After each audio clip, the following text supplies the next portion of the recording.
नमस्कार बच्चों, आप सभी का एक बार फिर से इस दीक्षित सर की गणित की कक्षा में हार्दिक स्वागत है। आइए अब हम दो रेखीय समीकरणों का हल करने की प्रक्रिया को आगे बढ़ाते हुए समीकरणों की प्रकृति और गुणांकों के बीच में संबंध स्थापित करने की कोशिश करेंगे। तो सीधे क्लास में चलते हैं, ध्यान से देखिएगा।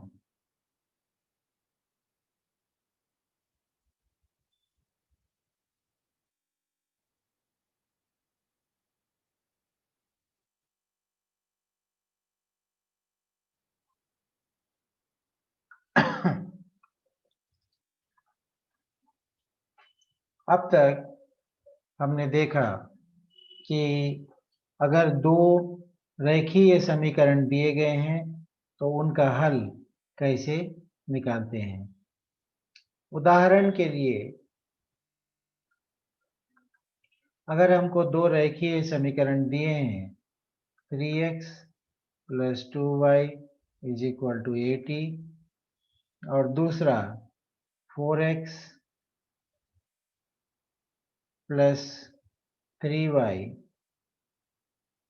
=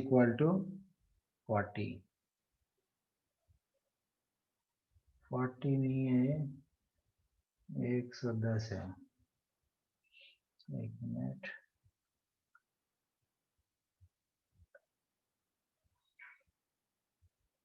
एक सौ 10। ये हमको दो समीकरण दिए गए हैं। ये जो नीचे वाला समीकरण है, हम इसको दोनों को अलग अलग लिखेंगे। पहला वाला 3x + 2y = 80 और दूसरा वाला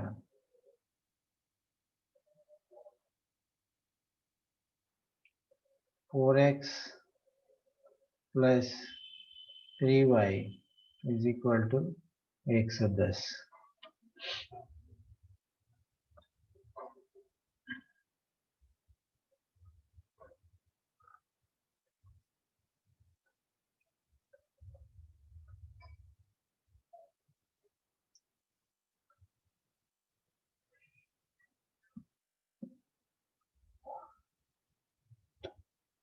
हम पहले वाले समीकरण को देखेंगे।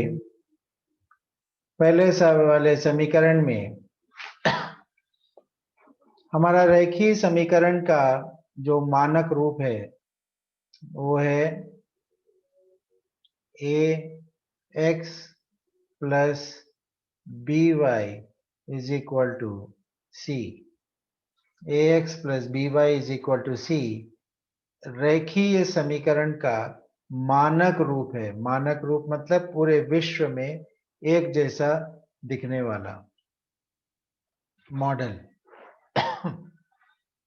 ठीक है, तो वो ax + by = c है। यहाँ पर दूसरे समीकरण में भी ax + by = c। तो जब हम तुलना करेंगे, जब हम ये दोनों की तुलना करेंगे, इन दोनों की तुलना करेंगे तो एक ही जगह में यहाँ पर 3 है फर्स्ट वाले में, और सेकंड वाले में एक ही जगह में 4 है। तो हम यहाँ लिखेंगे a = 3 और यहाँ लिखेंगे a = 4। ये दोनों समान हैं a और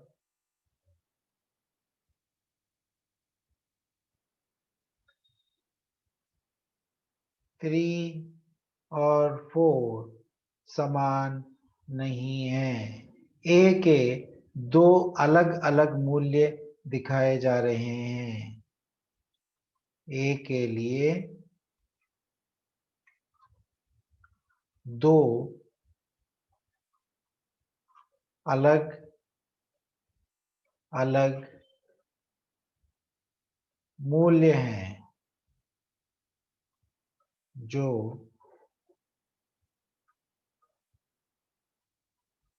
संभव नहीं है।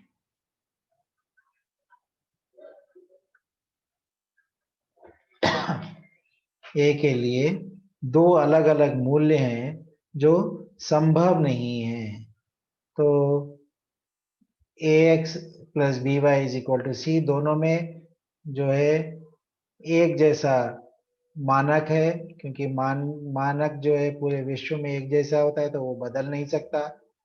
लेकिन समीकरण दो अलग अलग है। जब हम दोनों की तुलना करते हैं तो हमको a इज इक्वल टू 3 और a इज इक्वल टू 4 आता है। तो एक अक्षर के लिए दो अलग अलग मूल्य इस रेखीय समीकरण, जो दो चर राशि वाला रेखीय समीकरण है, उसमें संभव नहीं है। तो आइए देखते हैं इसके लिए हमको क्या करना चाहिए। तो इसको करने के लिए हम फिर से इसको दोबारा लिखेंगे। हम लिखेंगे, फर्स्ट वाला था 3x प्लस 2y, पहला वाला था 3x plus 2y is equal to 80। दूसरा वाला हमने लिखा था, दूसरा वाला हमने लिखा था 4x plus 3y is equal to 110। इसके नीचे हमने मानक रूप लिखा था ax plus b y is equal to c, और यहाँ पर भी ax plus b y is equal to c. तो जैसा कि मैंने पहले बताया कि a के दो अलग अलग मूल्य नहीं हो सकते, तो इसको अलग करने के लिए हम पहले समीकरण, समीकरण 1 है और समीकरण 2 है, तो इसलिए हम पहले समीकरण में जो अक्षर हैं उसमें 1 लगाएंगे। तो a1x, b1y और c1। और दूसरे में, क्योंकि ये दूसरा समीकरण है, तो हम इसको लिखेंगे a2, b2 और c2। तो यहाँ पर दोनों अलग हो गए, दोनों समीकरण अलग हो गए। पहले समीकरण में a1x प्लस b1y बराबर c1, वहीं दूसरे समीकरण में a2x b2y c2। हमने पहले समीकरण में सब सारे अक्षरों में 1 1 लगाया और दूसरे समीकरण में सब में 2 2 लगाया। आइए अब हम देखते हैं हमको क्या मूल्य प्राप्त होता है। जब हम इसमें आगे बढ़ते हैं तो हम देखते हैं कि a1 की जगह में 3 लिखा है और a2 की जगह में 4 लिखा है। दिखाई पड़ रहा है आप लोगों को? a1 की जगह में, a1 की जगह में 3 और a2 की जगह में 4 है ना। तो इसके पहले हमने देखा था a बराबर 3 और a बराबर 4। यहाँ पे a1 3 है और a2 4 है। a1 अलग अक्षर है, a2 अलग अक्षर है, इसीलिए मूल्य समान नहीं है या मान समान नहीं है। तो अब हम इसको हल कर सकते हैं। तो हमको हमेशा जब भी ये तुलना की बात आएगी, समीकरणों की प्रकृति और गुणांकों के बीच में संबंध हमको दिखाना होगा, तब हमको तुलना करनी पड़ेगी। तो हम समीकरणों के नीचे ऐसे मानक रूप लिख लेंगे, जिसमें पहले वाले में 1 लगाएंगे और दूसरे वाले में 2 लगाएंगे। मानक रूप वही रहेगा, ए एक्स बी वाई सी, ए एक्स बी वाई सी, है ना। रूप नहीं बदलेगा, खाली हमने 1 2 उसमें जोड़ दिया। चलिए आगे देखते हैं अब हम कैसे इसको आगे बढ़ा सकते हैं।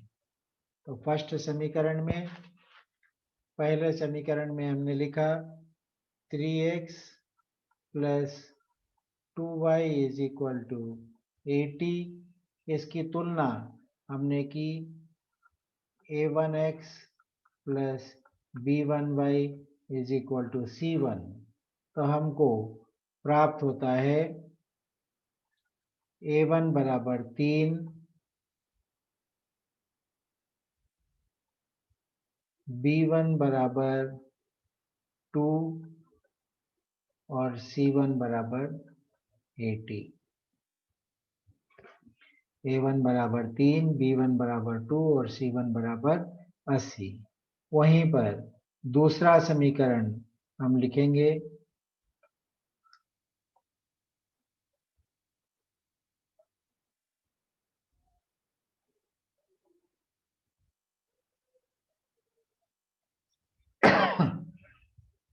दूसरा समीकरण लिखेंगे। दूसरा समीकरण था 4x plus 3y, okay, plus 3y is equal to 110। यहाँ पर हमने मानक रूप डाला, a2x plus b2y is equal to c2। 2 हम क्यों लिख रहे हैं और 1 क्यों लिख रहे हैं? क्योंकि ये 1 पहला समीकरण है और ये दूसरा समीकरण है। तो पहले समीकरण में हमने सब में सारे नंबरों के नीचे 1 डाला।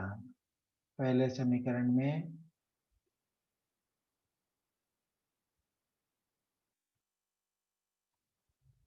हमने 1 लिखा और दूसरे में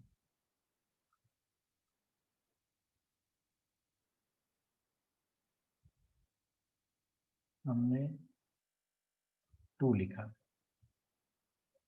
पहला समीकरण है तो 1 1 1 लगाया और दूसरा समीकरण है तो 2 2 लगाया। इससे हमको क्या प्राप्त हुआ? सेकंड वाले में हमको मिला a2 की जगह में 4 है, b2 की जगह में 3 है और c2 की जगह में 110 है।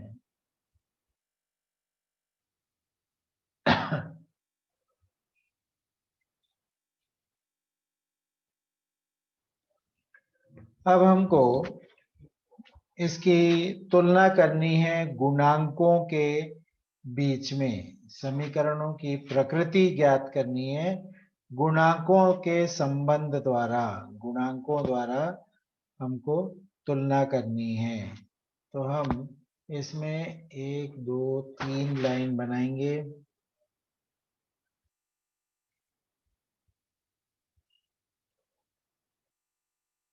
इसमें हम 3 लाइन ड्रॉ करते हैं। पहला,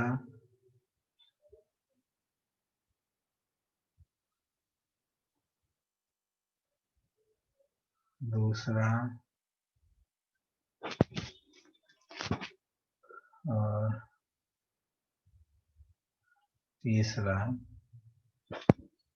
लाइन हमने डाला, इसको आगे बढ़ा देंगे।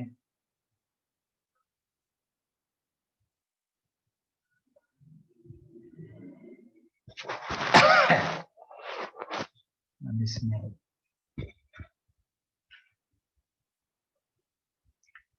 खड़ी लाइनें बनाते हैं।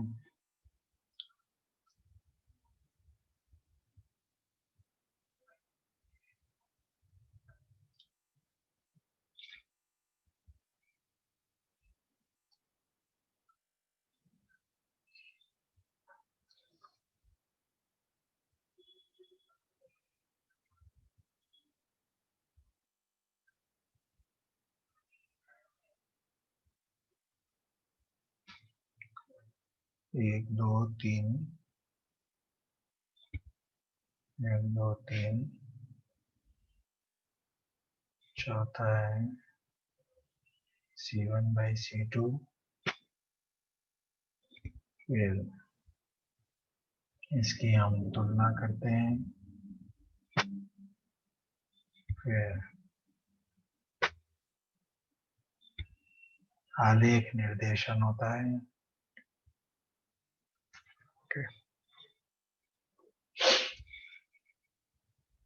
तो यहाँ पर हेडिंग लिखते हैं।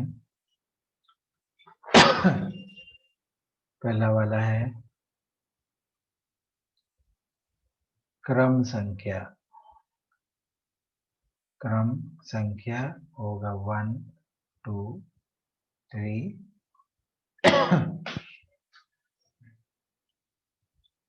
फिर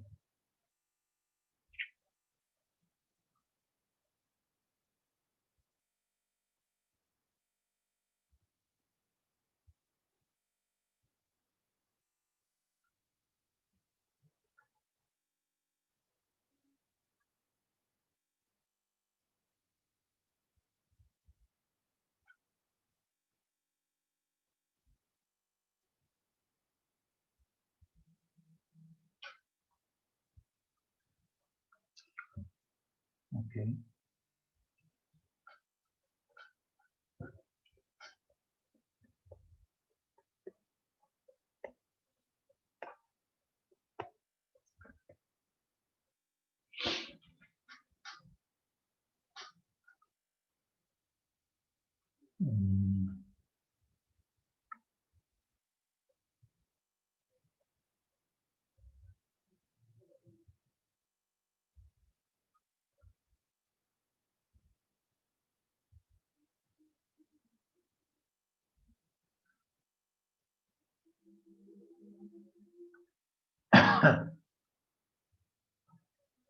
क्रम संख्या 1। फिर सेकंड वाले में है A1 बाई A2, उसके बाद है B1 बाई B2, उसके बाद है C1 बाई C2। फिर यहाँ पे हम तुलना करेंगे। फिर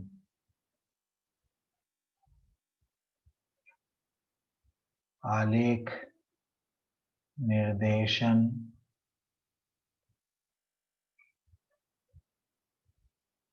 आलेख निर्देशन और उसके बाद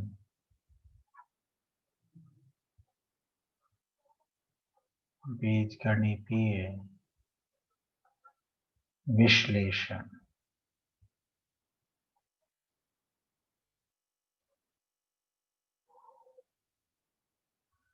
ये हमारा टेबल है जिसमें हम तुलना करेंगे। किसकी? हमने यहाँ पे दो समीकरण लिखे।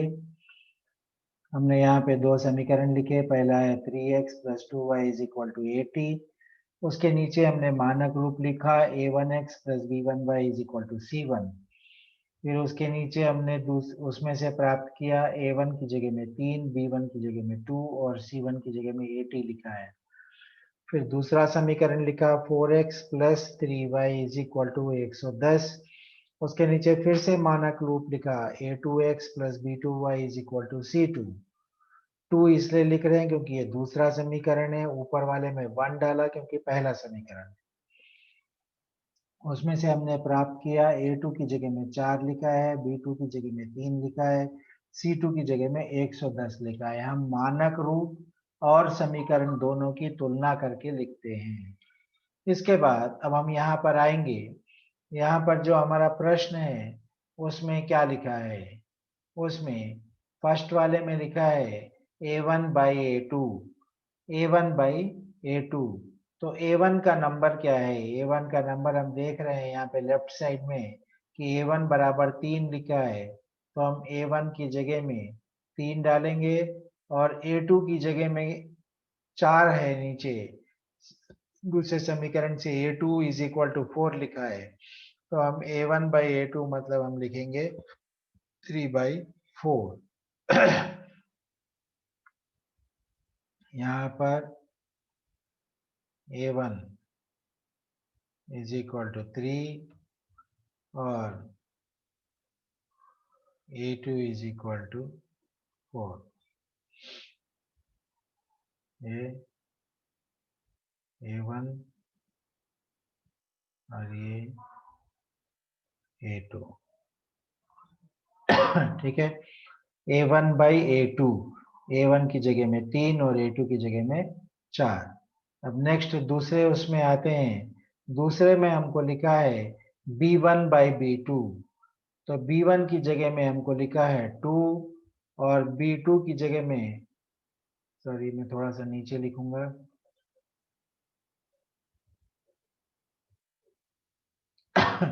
B1/B2। तो B1 की जगह में हमको लिखा है 2 और B2 की जगह में लिखा है 3। ठीक है, ये हम कहाँ से देख रहे हैं, यहाँ पे दिया हुआ है। कलर चेंज कर रहा हूँ ताकि आप लोगों को दिखाई पड़े। ये B1 और ये B2। ये B1 B2 ऊपर से आ रहे हैं, ये B1 और ये B2। ठीक है, अब नेक्स्ट है C1/C2। नेक्स्ट है C1/C2। तो C1 की जगह में हम लिख रहे हैं 80 और C2 की जगह में 110।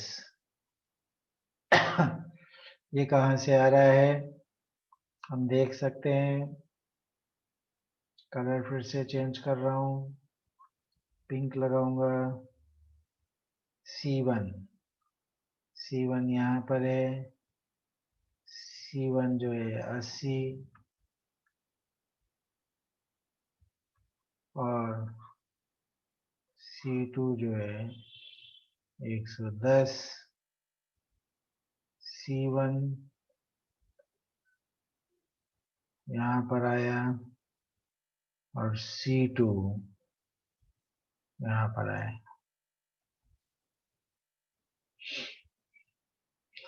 ठीक है, तो इस प्रकार हमको सूत्र में डालना है। पहले समीकरण को हमको मानक रूप से तुलना करनी है और A1 A2 B1 B2 C1 C2 के नंबर या संख्याएं ज्ञात करनी है, मूल्य ज्ञात करने हैं। उसके बाद हमको तालिका में लिखना है, A1/A2 की जगह में नंबर डालने हैं, B1/B2 की नंबर डालने हैं, C1/C2 के नंबर डालने हैं। अब हमको तुलना करती है। तुलना क्या करनी है कि A1/A2 B1/B2 और C1/C2 आपस में मिलते हैं या उनके बीच में कोई संबंध है या नहीं, ये हमको देखना है।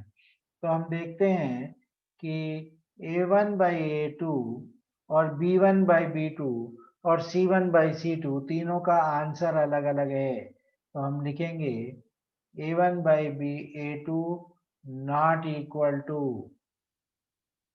B1/B2, मतलब दोनों के आंसर अलग अलग है। नॉट इक्वल, बराबर के चिन्ह को हमने काट दिया तो बराबर नहीं है। A1/A2 और B1/B2 बराबर नहीं है, अलग अलग हैं। वहीं पर A1/A2 और B1/B2 C1/C2 से भी अलग है। तो तीनों के आंसर अलग अलग होने पर हम इस प्रकार लिखते हैं, A1/A2 नहीं बराबर B1/B2, नहीं बराबर C1/C2। तीनों के आंसर अलग हैं, 3/4, 2/3 और 80/110, है ना। तो ये तीनों के आंसर अलग हैं, इसीलिए हमने तुलना करी कि A1/A2 B1/B2 के बराबर नहीं है और C1/C2 के बराबर भी नहीं है। अब इनका हम आलेख बनाते हैं। क्या बनाते हैं? आलेख। आलेख मतलब ग्राफ। हमने देखा था पहले लेसन में, बहुपदी के लेसन में हमने ग्राफ बनाया था। वैसे ही इस लेसन में भी ग्राफ बनाएंगे, जो अगली वीडियो में आपको दिखाऊंगा। तो यहाँ पर हम तुलना कर रहे हैं A1/A2 is equal to B1/B2 is equal to C1/C2। हमने तुलना करी।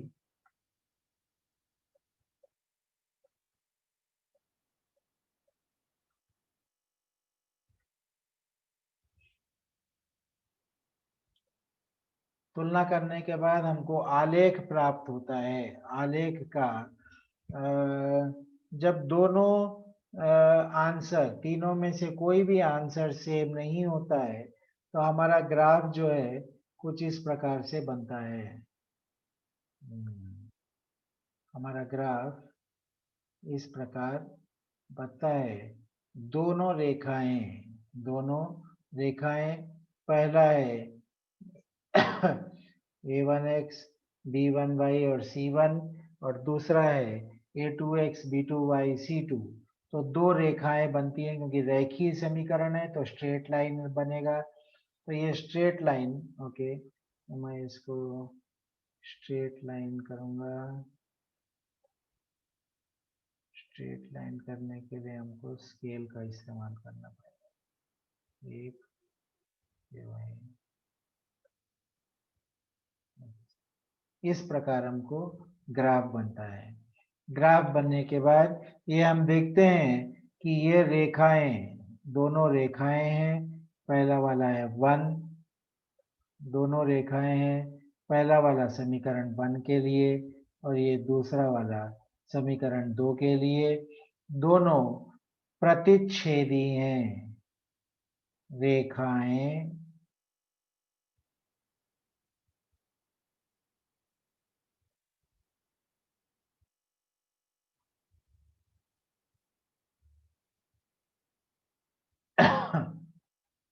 प्रतिच्छेदी हैं।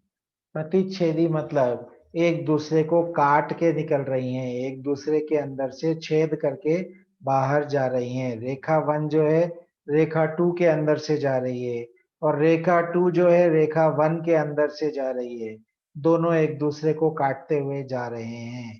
तो काटना, एक दूसरे को काटना यानी प्रतिच्छेद करना, छेद करके आगे निकल जाना। ठीक है। तो प्रतिच्छेदी रेखाएं एक दूसरे को काटने वाली रेखाएं। तो हम बीजगणितीय विश्लेषण निकालते हैं कि इनका अद्वितीय हल रहता है, कि इनका अद्वितीय हल रहता है। यहाँ पे एक और लाइन बनाऊंगा बीच में।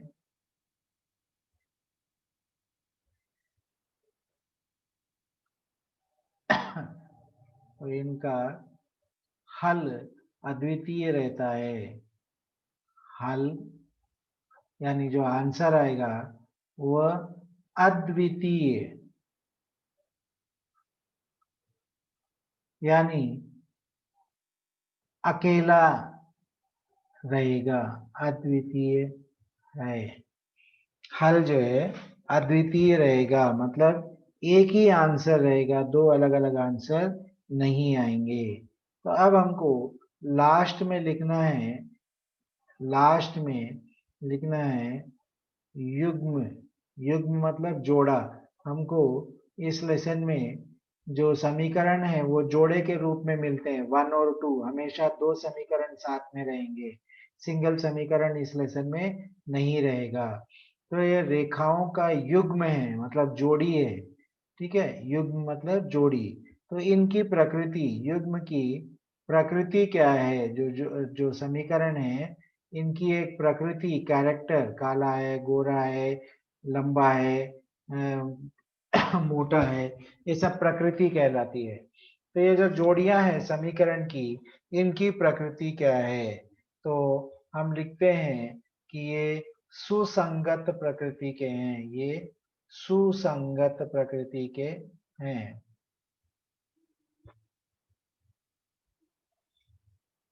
सुसंगत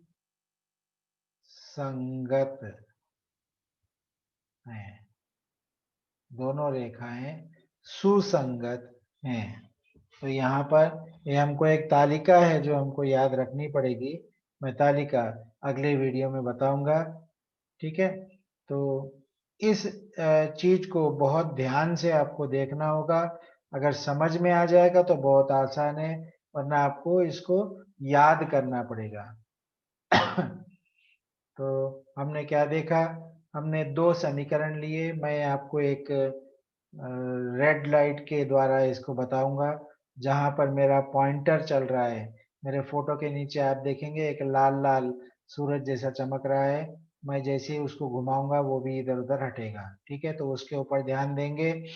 तो मैं अब देख रहा हूं कि 3x + 2y = 80 हमने लिखा। फिर सेकंड वाले में हमने लिखा 4x plus 3y is equal to 110। दोनों के नीचे हमने मानक डाले a1x b1y c1, a2x b2y c2। फिर उसमें से हमने a1 a2 b1 b2 और c1 c2 के मूल्य निकाले। उसके बाद हमने तालिका बनाई जिसमें हमने मूल्य निकाला a1 बाई a2 का, b1 बाई b2 का और c1 बाई c2 का हमने मूल्य निकाला। उसके बाद हमने तीनों आंसरों की तुलना करी कि वो समान है या नहीं है। समान नहीं है तो हमने समान नहीं का चिन्ह डाला, बराबर लिख के उसको कट कर दिया तो बराबर नहीं का चिन्ह हो जाएगा। बराबर नहीं, समान नहीं, दोनों एक ही चीजें हैं। Is equal to, not equal to, तो यहाँ पर दोनों सेम नहीं है इसीलिए नॉट इक्वल टू आएगा। नॉट इक्वल टू मतलब इक्वल टू को हमको काट देना है। तो हमने लिखा a1 by a2 b1 by b2 के बराबर नहीं है और c1 बाई c2 के बराबर भी नहीं है क्योंकि तीनों आंसर अलग अलग हैं। उसके बाद हम ग्राफ बनाएंगे जो मैं अगले वीडियो में दिखाऊंगा। उसमें जब हम ग्राफ बनाएंगे तो हमको ये जो चित्र बन रहा है उसके जैसा दिखाई पड़ेगा, x बन जाएगा। x का मतलब एक लाइन दूसरे लाइन के अंदर से जा रही है। आप लोग देख नहीं पाएंगे कि वो छेद है, लेकिन आपको मतलब जो इंटरसेक्शन पॉइंट है, जो प्रतिच्छेदी बिंदु है, वो वहां पे आपको दोनों रेखाएं एक दूसरे के ऊपर इस प्रकार से दिखाई पड़ेंगी कि वो आपको अलग अलग आप नहीं देख पाएंगे। दोनों रेखा एक में मिल जाएगी। तो हम कह सकते हैं कि दोनों एक दूसरे के अंदर से जा रही हैं, यानी छेद करके जा रही हैं। इसलिए हम कहेंगे कि रेखाएं जो है प्रतिच्छेदी हैं, मतलब एक दूसरे को छेद करने वाली रेखाएं हैं। तो बीज गणितीय विश्लेषण में हम लिखते हैं कि उनका हल जो है, ये जो दो रेखाएं हैं, इनका हल अद्वितीय रहता है। हल जो है अद्वितीय रहता है कि मतलब जो आंसर आएगा वो फर्स्ट वाले में 3x है, सेकंड वाले में 4x है। दोनों में x का मूल्य एक जैसा रहेगा, अलग अलग नहीं रहेगा। समीकरण अलग है लेकिन आंसर एक ही रहेगा। x का और y का नंबर जो है, आंसर जो है वो एक जैसा रहेगा दोनों के लिए। इसीलिए हम अद्वितीय हल बोलते हैं, मतलब एक जैसा, जो अलग अलग नहीं है, तो अद्वितीय है। लास्ट में युग्म की प्रकृति, जो जोड़ी है हमारे समीकरणों की, उनकी प्रकृति क्या है, तो हम कहेंगे कि वो सुसंगत हैं। जोड़ी सुसंगत है, समीकरणों की जोड़ी सुसंगत है, समीकरणों का युग्म सुसंगत है, हम ये कहेंगे। हम इस टेबल को लिख लेंगे। और ये जो है तुम्हारे पेज नंबर, टेक्स्ट बुक अगर आप लोगों के पास है तो ये यहाँ पे दिया हुआ है, सेकेंड लेसन का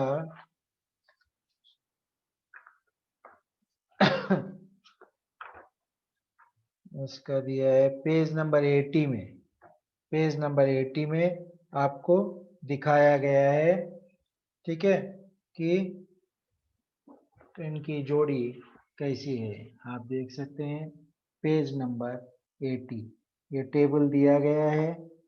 ये टेबल को आप अच्छे से अपने अपने टेक्स्ट बुक्स में देख के क्लास वर्क में लिखेंगे। इस टेबल को आपको क्लास वर्क में लिखना है। पेज नंबर 80 में जो टेबल है उसको आपको क्लास वर्क में उतारना है, सेम एज इट इज, कुछ भी बदलना नहीं है, ठीक है। तो अगला वीडियो जो है उसमें हम इसके आगे की प्रक्रिया को समझने की कोशिश करेंगे। आज के लिए इतना ही। तो बच्चों, आज का वीडियो मैं समाप्त कर रहा हूँ। बहुत ध्यान से करना, ठीक है। और क्लास वर्क में जैसे मैंने बताया पेज नंबर 80 में तालिका दी हुई है, उसको आपको करना है, ठीक है। नमस्कार।